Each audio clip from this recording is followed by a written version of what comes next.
Hey pop culture fans, welcome back to another video of the anime talks YouTube channel. तो आज की इस video में हम क्या बात करने वाले हैं? वेल, तुमने टाइटल और थंबनेल तो देख ही लिया है, पर मैं फिर भी बताऊंगा। आज की इस वीडियो में हम बात करने वाले हैं 5 reasons why Daredevil is the greatest super hero TV series out there, and I mean the greatest. So without wasting any more of your time, I am your host करण।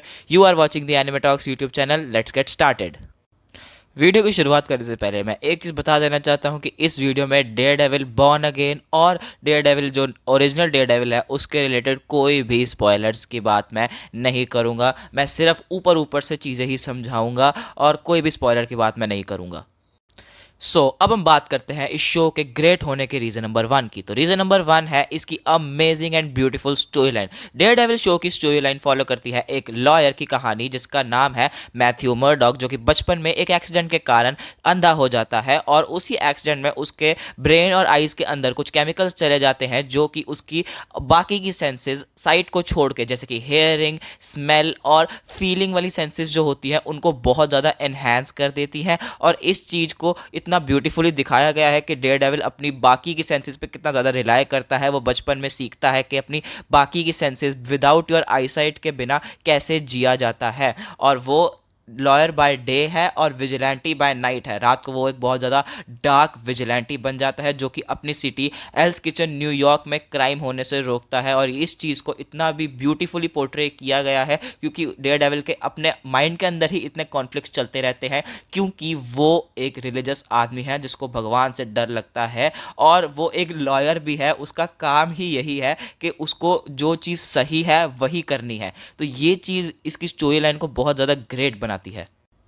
एक और चीज़ जो इसकी स्टोरी लाइन को बहुत ज़्यादा great बनाती है वो है ये कि ये एक सुपर हीरो शो तुम्हें फील ही नहीं होता। येस, आई नो ये बहुत वियर्ड चीज़ साउंड करती है क्योंकि ये एक सुपर हीरो शो है, बट ये उसकी तरह फील नहीं होता। ये तुम्हें more of a crime thriller और कुछ कुछ साइकोलॉजिकल थ्रिलर वाली वाइब्स भी देता है, क्योंकि इसमें कोई बहुत ज़्यादा वर्ल्ड ब्रेकिंग टेक नहीं है। डेयरडेविल के पास कोई सुपर ह्यूमन एबिलिटीज़ नहीं है, सुपर स्ट्रेंथ नहीं है, वो दीवार नहीं चढ़ सकता, उसके पास टोनी स्टार्क जैसा कोई हाई टेक सूट नहीं है, बट फिर भी वो अपने आप में ही इतना एक कंप्लीट कैरेक्टर तुम्हें फील होता है कि उसको ये सब चीज़ों की ज़रूरत ही नहीं है। कोई फैंसी सूट्स, कोई फैंसी सुपर पावर्स, उसको इन सब चीज़ों की कोई ज़रूरत नहीं है। जस्ट उसके हाथ और पैर ही काफ़ी है हर एक एनिमी से लड़ने के लिए।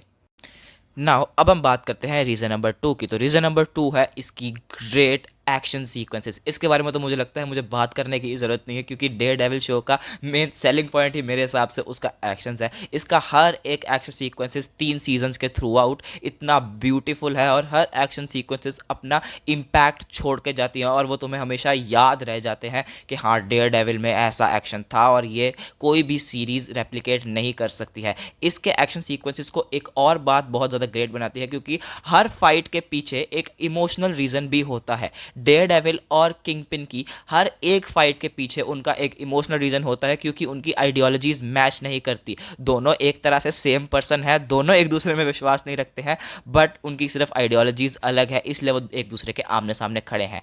और हर एक फाइट के पीछे ये इमोशनल रीज़न होता ही होता है।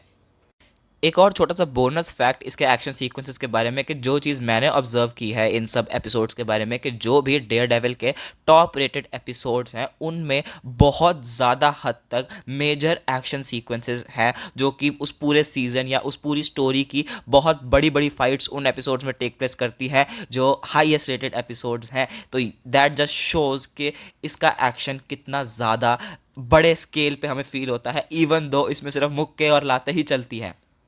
नाउ अब हम बात करते हैं रीज़न नंबर 3 की, जो कि है इस शो के इनक्रेडिबल विलन्स। इस शो का मेन विलन है विल्सन फिस्क, जो कि विंसेंट डोनोफ्रियो ने प्ले किया है और मेरे हिसाब से इस कैरेक्टर को और कोई भी एक्टर इतने अच्छे से और इतने ब्यूटीफुली तरीके से प्ले नहीं कर सकता जैसे कि विंसेंट डोनोफ्रियो ने हमें करके दिखाया है।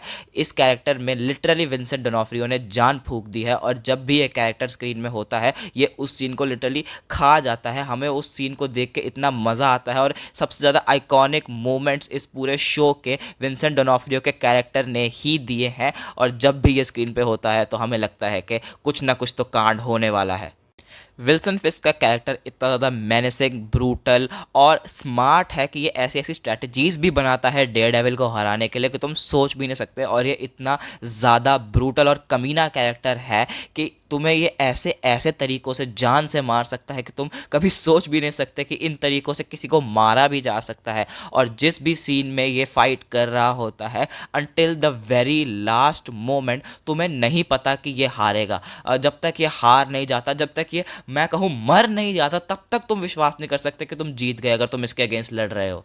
नाउ अब हम बात करते हैं रीज़न नंबर 4 की, जो कि है इसकी ब्रिलियंट एक्टिंग परफॉर्मेंसेस। अभी मैंने बोला कि विंसेंट डोनोफ्रियो के अलावा किंगपिन का कैरेक्टर कोई और प्ले नहीं कर सकता। मैं एक और बात बोलता हूं कि चार्ली कॉक्स के अलावा डेयरडेविल का कैरेक्टर इतना ज़्यादा एक्यूरेटली और इतना ज़्यादा ब्यूटीफुली कोई पोर्ट्रे नहीं कर सकता जैसे चार्ली कॉक्स ने इसको करके दिखाया है। तो मुझे लगता है कि ये आदमी रियल लाइफ में भी डेयरडेविल ही है। ये रियल लाइफ में भी निकलता होगा रात में लोगों को पीटने के लिए। और इसके अलावा कैरन पेज की जो एक्ट्रेस है डेब्रा एन वुल, और एल्डन हैंसन जो कि फॉगी नेल्सन का कैरेक्टर प्ले करते हैं, जो कि मैथ्यू मर्डॉक के बेस्ट फ्रेंड है, उन्होंने भी इतनी ब्रिलियंट एक्टिंग परफॉर्मेंसेस दी हैं कि तुम्हें भी इतना रियलिस्टिक फील होता है। और ये तीन इस पूरी की पूरी स्टोरी के मेन कोर कैरेक्टर्स हैं जिनके अराउंड पूरी की पूरी स्टोरी रिवॉल्व करती है। और तीनों के अपनी अपनी अलग स्टोरीज भी चलती रहती हैं in similar points of time और in different points of time.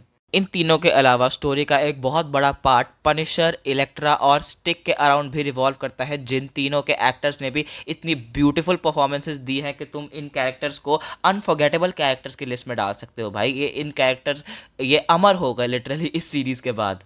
Now अब हम बात करते हैं फिफ्थ एंड लास्ट रीज़न के बारे में, जो कि है इसकी डार्क और रियलिस्टिक टोन।